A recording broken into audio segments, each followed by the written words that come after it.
Welcome back to 10-Minute Texts, a weekly show for Torah students on the go.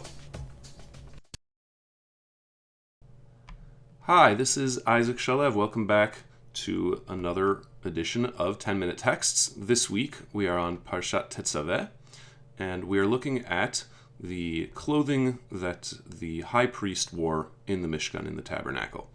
Now, last week we spoke about the three dominant colors that were in the Mishkan. They were the Tchelet, Argaman, the Tolat Shani. Tchelet is the blue, Argaman is the purple, and Tolat Shani is the crimson, the scarlet, the red. Now, these three colors, the purple, the blue, and the red, were the very valuable dyes of the ancient world. And they were seen throughout the Mediterranean cultures. They were very valuable, and a major part of trade was in trading these dyes. And in fact, the process for creating these dyes were guarded secrets. These were luxury goods of the highest order.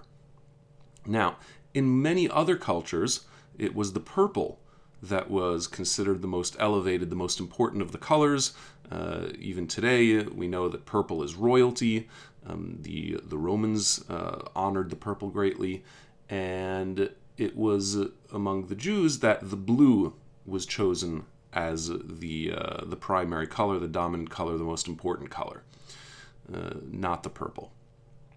And we actually see a few examples where it is the blue that's most important, and we see it in that of nearly everything that we have, the blue appears independently, whereas the purple and the red usually appear only in the presence of the blue. So some of the examples we have of the Tchelet is, of course, the tzitzit. So every Israelite male was wearing a tzitzit, and they had a ptil Tchelet, a blue thread.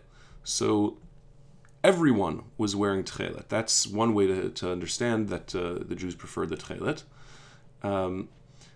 In addition, the Kohen Gadol himself, the high priest, had an outfit that was mostly tchelet, and you can see over here sticking out from under his small robe and on his sleeves. He wore in all tchelet and all blue garments. This is the high priest. And finally, in our text, we see in verse 37 that the front plate, this golden front plate that sits on the Kohen's forehead, is tchelet. There's a gold piece on which is written "Holy to Hashem, Kadosh LaHashem," and then there is a thread of only tchelet, of only the blue, that tied that on to the Kohen Gadol. And we have the verses in front of us that you should make this tzitz. And how do I know that this tzitz is the most important thing?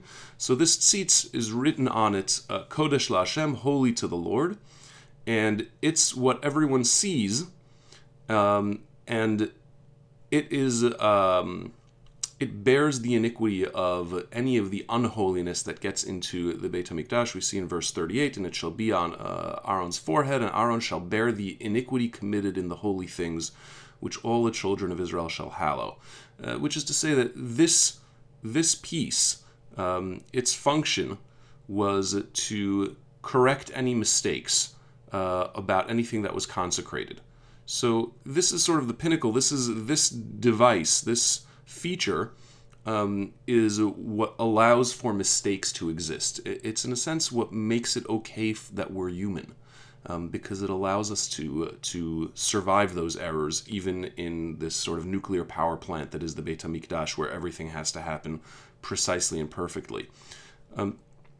And as we see going back to verse 37, V'samta oto al ptil techelet, you shall put it on a thread of blue, and that's it. No other color is there. Tells us that, and this is from Pesik Zuta, a Midrasha collection, it goes into an explanation of why an azure thread, why Ptil Tchelet. Tchelet chashuv mikol hatzivonim. Why azure? Because it's the most important of all the colors. Shehu domeh leyam, because it's similar in appearance to the sea. V'hayam domeh lerakia, and the sea is similar to in appearance to the firmament, to the sky. The harakia domele kiseh hakavod, and the firmament is similar to the appearance of the throne of glory. So one thing that we do when we analyze texts, even when we're analyzing a midrashic text, not necessarily a Torah text, is we have to ask what would happen if we eliminated certain parts of the argument. And that what if sometimes tells us what's so important that maybe we're missing. So in this case, the what if is, why couldn't the Midrash have simply said that the blue is the most important of all the colors because it is similar in appearance to the throne of glory? That would have been a reasonable argument for it to make. So perhaps you could say, well, it's trying to bring proof texts, and maybe we know that the sea is similar to the sky and that the sky is similar to the throne of glory in other places, and it's not necessarily giving us the footnotes, but it's sort of trying to prove its point. That's possible. But it also brings us to a more challenging question, I think, and I wanna maybe take both of these questions at the same time. The more challenging question is this. It's one thing for us to talk about physical representations of God as metaphors when we talk about God redeeming the Israelites with an outstretched arm. It's even reasonable to talk about God as a metaphor when we talk about God being in the heavens above. Right? There's some sense of reasonableness here in that the metaphor stands for something quite clear. God is above us. We have to pick our heads up to look at God. There's a power relationship. God is above and we are below. That metaphor is clear. Even the notion of God sitting on a heavenly throne, God is the ruler of all, those metaphors make sense, and the literal part can be dropped off with no loss of meaning.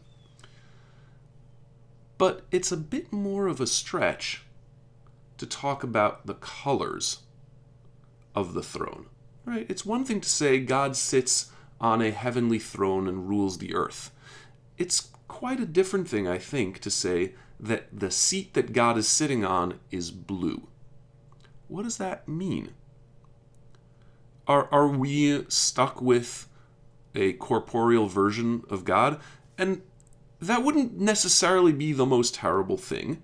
Clearly, we no longer embrace corporeal visions of and versions of God, but it's hard to read Tanakh and even many classical commentators without realizing that they were much freer about the notion of a corporeal God, or very free about at least describing God in corporeal terms, even well beyond the point of direct metaphor. It seems safe to say that Jews were corporealists for at least some significant portion of our history. Well, what do we do with corporeal images now? I mean, is it just metaphor? Are we just tied back to metaphor? Can we appreciate them in some literal fashion without having serious philosophical or theological issues with them? I find it particularly interesting in a digital world that we live in today. I'll very often listen to and watch YouTube videos and things like that and PowerPoint presentations that are Torah. And in those, I'll sometimes see God represented. And it's an odd thing to see God represented. Sometimes God is represented by selecting famous images from classical art. Sometimes, certainly the roof of the Sistine Chapel is a common one. Sometimes through some abstract representation, but nevertheless, in a very real way, it's a representation of God that maybe is not so kosher, right? We do have a commandment that says that we're not meant to make any sculptures or images, graven images. There's something about that, for me at least, tickles a little spot in me that says, I'm not sure about this. This does start feeling like visual representations of God.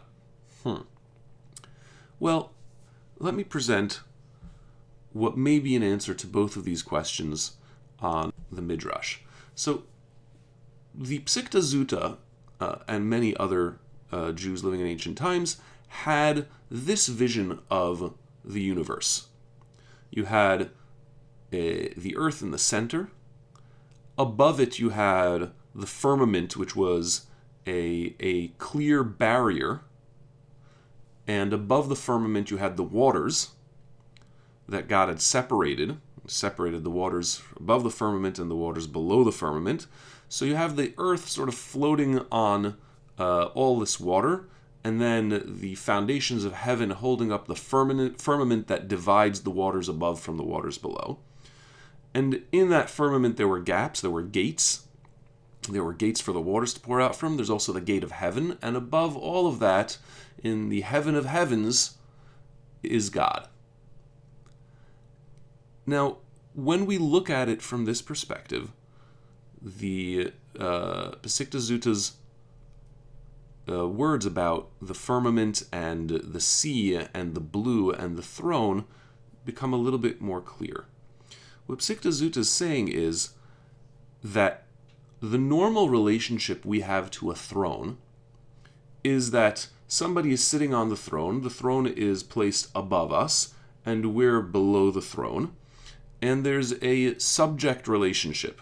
The person who sits on the throne is superior to us, and we are subject to them. Pesikta Zutta is saying, actually look at the world that God has created. That everything in this world, in this earth, is surrounded by blue. That the blue, which is the color of the throne, is in fact wrapping us. We're embraced by it. So it's not the relationship of I and thou. It's not a separate and I'm above and you're below kind of relationship. I'm bowing below the throne and you're sitting on top of the throne. Rather, it almost seems like what Pesikta Zutta is saying is, look, we're living within the throne. We're completely wrapped up by the throne. That all of God's greatness and mastery and glory and being king and superior and so on to us is expressed so that he cradles us. And that we're in the middle of all this. We're protected and surrounded and embraced by all this. That's a very, very powerful vision for our relationship to God. And in a sense, it's the inverse of what happens in the Mishkan. In the Mishkan, it's God who is in the middle, and we surround him. But then one layer out, he once again surrounds us. And that intimate relationship in which we are each embracing one another is what Pesikta Zutta is getting at, and that is why the blue is our favorite color. Blue is not my favorite color, green is my favorite color, and I would love to learn your thoughts about the colors of the Mishkan. I hope you'll take advantage of the space below so that you can leave your comments and engage in a conversation. I hope you enjoyed this week's 10-minute text and that you'll tune in next week as we continue to explore the Jews and their burgeoning relationship to Hashem in the desert through the Mishkan. Thanks very much.